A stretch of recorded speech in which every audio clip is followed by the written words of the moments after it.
Les lions, c'est comme ça, ce mois-ci vous arrivez en dernier. Bon, ça n'a aucune espèce d'importance, de toute façon. Bon, alors, on va regarder maintenant ce que vous réserve, ou en tout cas pour certains d'entre vous,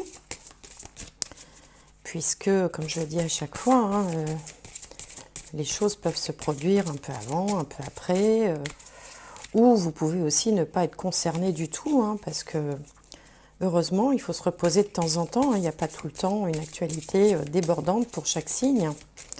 Bon, de toute façon, il faut aller voir votre signe ascendant, signe lunaire, ou votre signe solaire, si le lion n'est pas votre signe solaire. Alors, une petite carte pour vous. Allez. Hop, la voilà. Mortalité. La vie est belle, étincelante et si brève.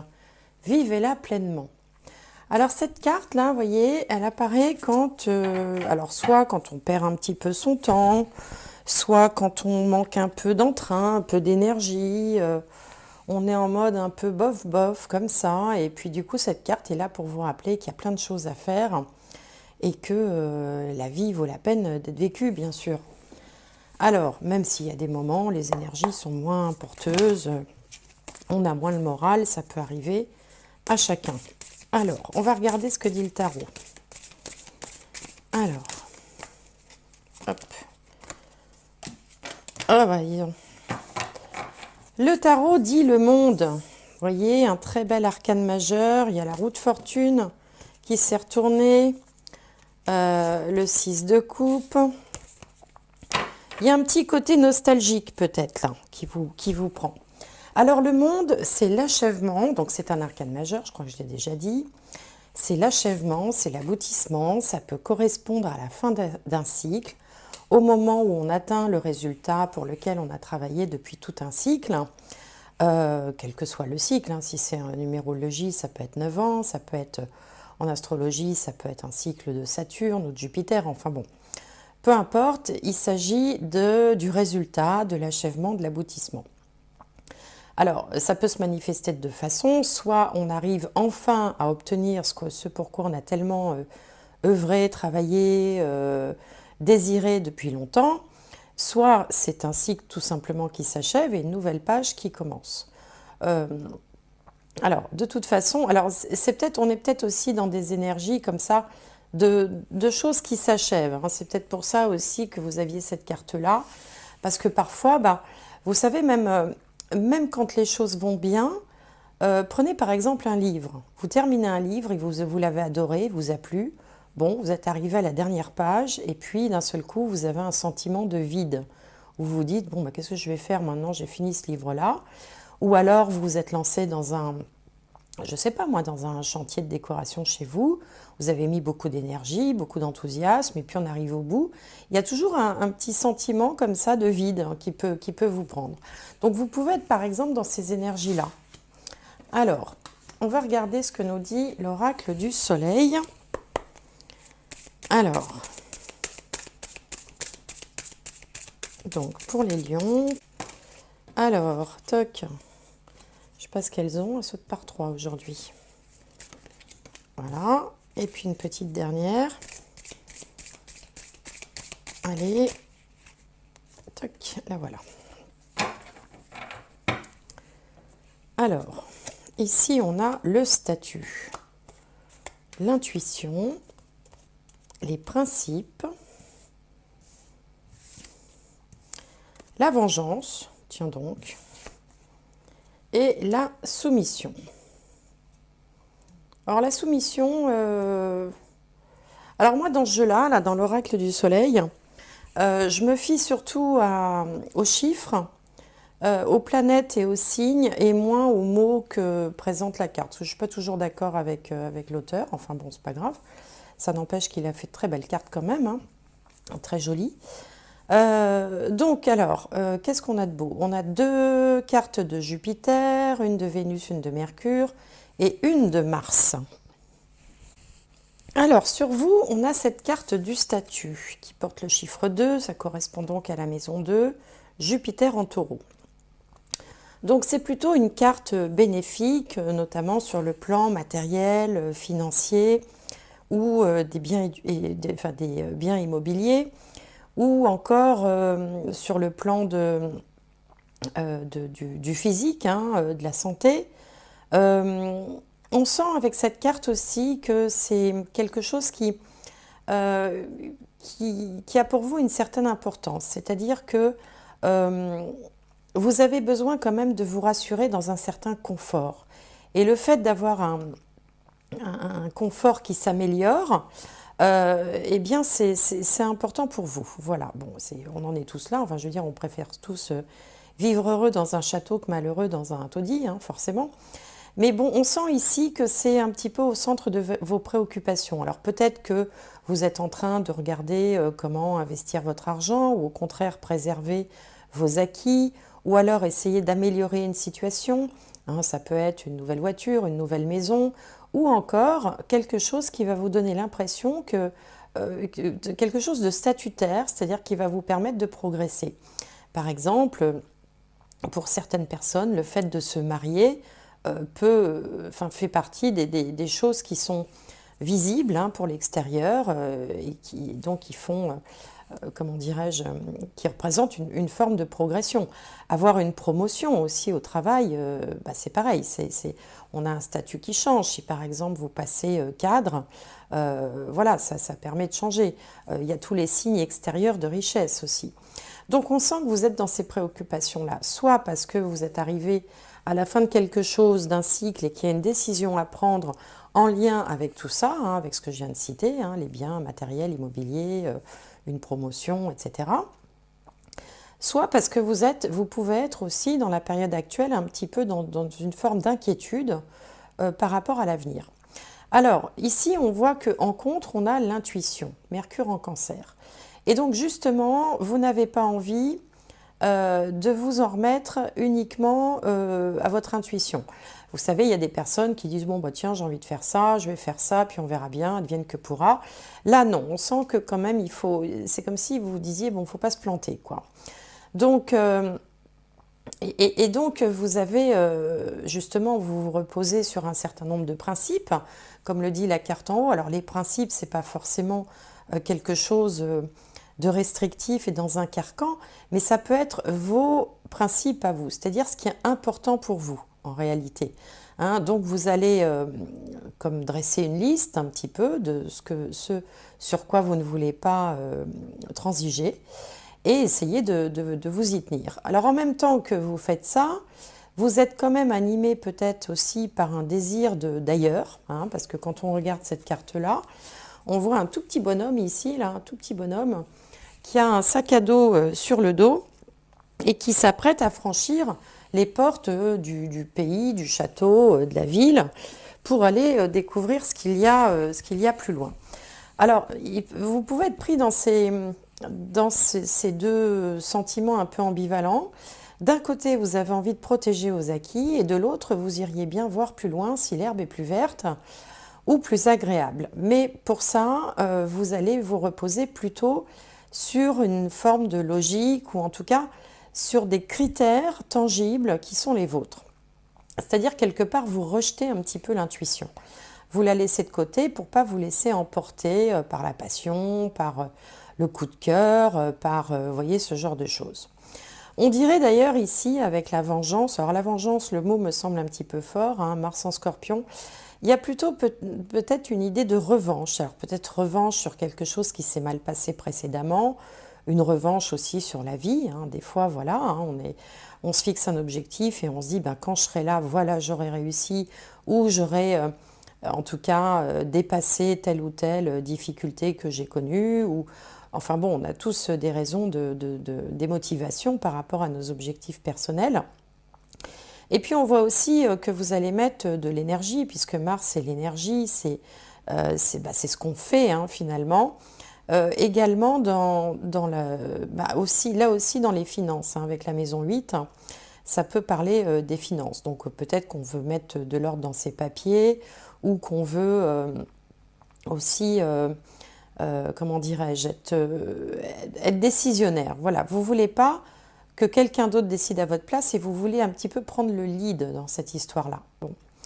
Alors, prendre le lead, oui, mais vous serez obligé de composer avec quelqu'un, hein, donc ça peut être un employeur, un conjoint, un banquier, la famille, les enfants, enfin bon, vous serez obligé quand même de composer avec quelqu'un, puisqu'on a ici la carte de la soumission. Alors, bon, la soumission, je trouve que le mot est un petit peu fort, hein, Vénus en Poisson. Ça peut, alors pour certains, ça peut être aussi de faire le tri entre ces avoirs et puis les dettes ou les crédits qu'on peut avoir sur le dos, puisque Vénus en Poisson, la maison 12, ça peut être la maison des dettes, donc forcément des choses qu'on doit rembourser. Ça ne veut pas dire que vous êtes endetté jusqu'au cou, mais bon, tout le monde a des crédits. Donc il y a peut-être quelque chose en lien avec ça aussi, ou alors vous avez un projet et vous voulez temporiser en fait ce projet pour pas vous laisser emporter dans un enthousiasme un peu échevelé. En même temps, cette carte de Vénus en Poisson, alors ça peut parler, alors là je change complètement de sujet, ça peut parler aussi à tous ceux qui font de la musique, hein, qui aiment la musique, les arts, mais notamment la musique, avec éventuellement des représentations, des choses comme ça, des petits concerts qui peuvent être faits et qui, ce faisant, auront pas mal de succès dès lors qu'ils seront un petit peu organisés. Bon, alors là, c'est vraiment une parenthèse parce que je sais bien que tout le monde n'est pas musicien, mais bon, voilà, il y en a peut-être parmi vous. Qu'est-ce qu'on peut dire d'autre aussi avec ce tirage? Ben, on sent quand même une détermination. Il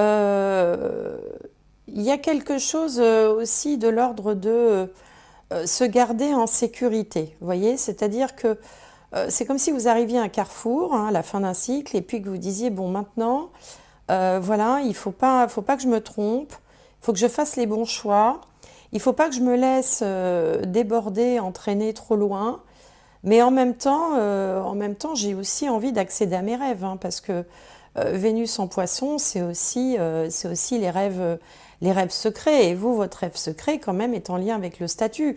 Donc, ça peut être un petit peu compliqué de se dire, bon, il y a ce qui est raisonnable et puis il y a ce qui me fait envie. Donc, vous allez devoir un peu... et puis, il y a ce côté aussi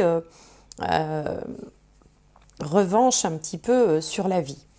Bon, je vais recouvrir avec le tarot zen. Alors, en voilà une.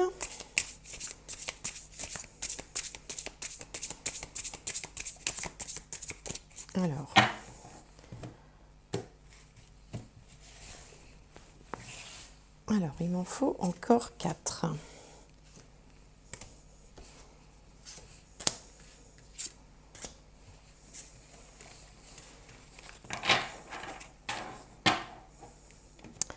Alors, ici, on a la réceptivité qui correspond à la dame de coupe dans le jeu de tarot traditionnel. Ici, on a la compréhension, valet de coupe. Là, on a l'amitié, le 2 de coupe. Oh ben, vous êtes dans les coupes, vous. Hein. Ici, le cavalier, la confiance, cavalier de coupe. Et là, l'existence. Alors, l'existence, ça correspond au battleur dans le jeu de tarot traditionnel. Et ici, sur ce tirage, c'est le seul arcane majeur. Alors, ce qu'on peut dire, c'est que vous êtes dans les coupes jusqu'au cou. Hein, c'est-à-dire, vous êtes... les coupes, alors c'est l'eau, c'est les émotions, c'est l'affectif. Et en fait, je comprends pourquoi vous essayez de lutter un petit peu par rapport à l'aspect matériel et financier, parce qu'en fait, au fond de vous, vous vous laisseriez bien entraîner par l'affection, les sentiments, tout ce que vous ressentez, tout ce qui est de l'ordre de la... de l'intuition, de la psychologie, de la réceptivité d'ailleurs, comme le dit cette carte.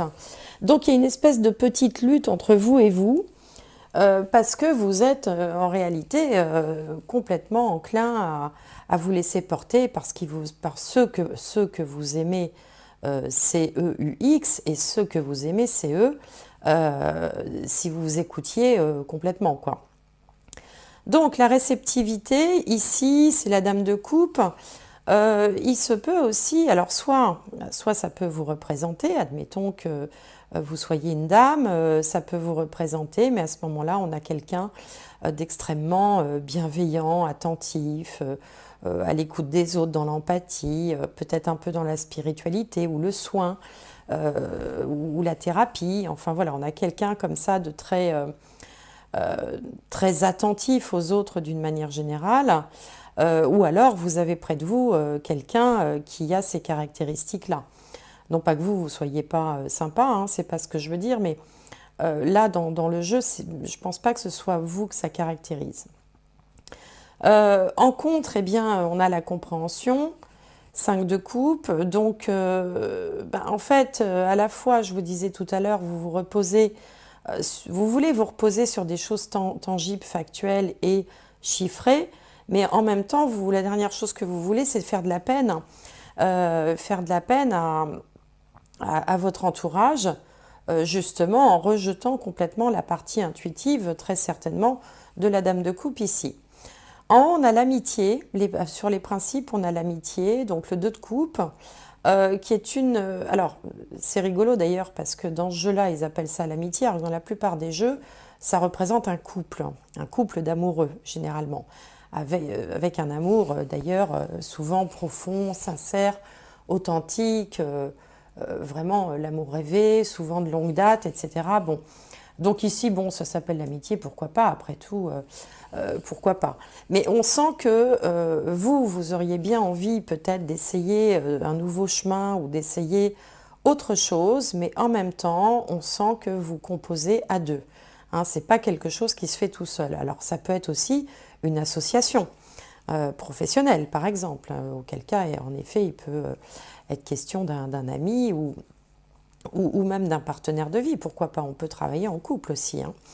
Alors, sur la vengeance, la revanche un petit peu sur la vie, le dynamisme que vous mettez, mais c'est un dynamisme aussi en mode scorpion, c'est-à-dire que l'air de rien, comme ça, tout en préservant les gens autour de vous pour pas avoir l'air de celui ou celle qui empêche de tourner en rond, eh bien vous renseignez aussi un petit peu sur la faisabilité des choses, sur peut-être l'engagement, enfin l'engagement financier que ça représente ou l'engagement en termes d'investissement, de temps, d'argent, de sacrifice peut-être. Bon, mais au bout du compte, vous êtes quand même porté par la confiance. Donc, bon, vous vous rassurez en fait avec vos calculs et comment dirais-je, et vos plans, et vous essayez de planifier les choses, mais en même temps, vous êtes aussi porté par la confiance. Donc, donc c'est bien, c'est-à-dire que vous n'êtes pas non plus complètement dans la résistance. Et puis, au bout du compte, sur la soumission, on a l'existence. Et là, ça correspond au battleur. Alors, le battleur, il ne ressemble pas à ça dans les autres jeux, mais là, on a visiblement une femme qui est assise en tailleur sur je ne sais pas si c'est un nénuphar ou quoi, enfin bon, qu'est-ce que c'est? Oui, enfin bon, une plante. Et qui regarde quand même passer une étoile filante et qui a plein d'étoiles autour d'elle. Donc généralement, le battleur, ça signifie qu'on est au début d'un projet, au début de quelque chose, qu'on a toutes les cartes en main, mais que l'on manque un petit peu d'expérience. Hein, c'est souvent la carte de l'étudiant. Bon, ici, il n'y a rien qui rappelle un étudiant, on est plutôt sur, cette carte s'appelle l'existence d'ailleurs, on est plutôt sur un nouveau projet, sur un « je suis », vous voyez, l'ego au sens où « je suis », voilà, où on démarre, hein, c'est la première carte du tarot, mais on démarre en s'accrochant à ses rêves, parce que quand même ce personnage est entouré d'étoiles. Et l'étoile, dans toutes les représentations symboliques, c'est les espoirs, les rêves, les vœux, les souhaits exaucés, l'idéal, tout ce qu'on a toujours souhaité obtenir. Donc, pour finir, je trouve un très très beau tirage qui présente à la fois un côté un peu raisonnable, mais ce côté raisonnable ne va pas mettre par terre les rêves, les vôtres et ceux des personnes qui vous entourent, parce que vous serez raisonnable, mais jusqu'à un certain point, je crois que vous avez surtout besoin d'être rassuré. Bon, voilà ce que j'avais à vous dire. J'espère que ça vous parlera. Si ça ne vous parle pas, bah écoutez, c'est que le message n'était pas pour vous, ou bon, voilà, c'est pas grave, hein, faut pas se formaliser. Alors, je vais regarder avec la triade, voir au niveau un peu plus spirituel ou psychologique, s'il y aurait un message ou un conseil supplémentaire pour les lions. Hop, hop, alors voilà, ça a sauté. Alors, l'adversaire, la bénédiction, la mutation. Alors, en fait, voilà, ici on a l'adversaire. Bon, l'adversaire, c'est la représentation du diable, hein, bien sûr. Hein. Mais le diable, c'est aussi l'attachement à l'argent, l'attachement au travail. C'est aussi, c'est toutes les addictions, mais également les entraves, si vous voulez. Bon, par exemple, quand on se dit bah, il faut bien que j'aille au boulot demain parce qu'il faut payer les factures, on est un petit peu sous le joug du diable, en fait, hein, parce on est un peu coincé, quoi. Je veux dire, on sait bien que si on ne va pas travailler et puis qu'on ne paye pas la facture, on va au-devant des ennuis. Donc, en fait, juste à côté, vous avez la bénédiction. Donc, c'est ce qui prouve bien quand même que vous êtes dans des inquiétudes, hein, qui sont donc un peu inutiles, qui ne sont pas forcément fondées, finalement. On est plus dans des projections de scénarios catastrophes, on va dire.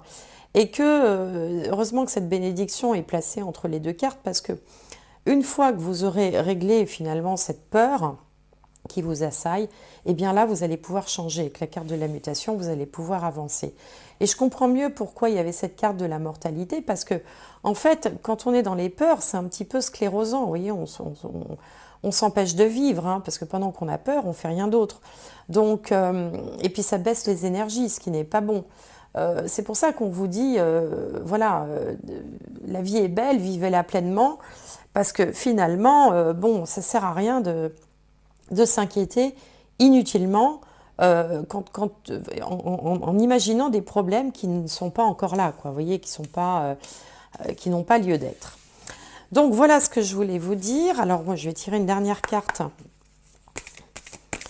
Une dernière carte, alors peut-être un conseil supplémentaire, une petite synthèse. Alors, hop. La fluidité. En dansant avec les situations difficiles, vous rencontrez les bonnes personnes et vous attirez de l'aide.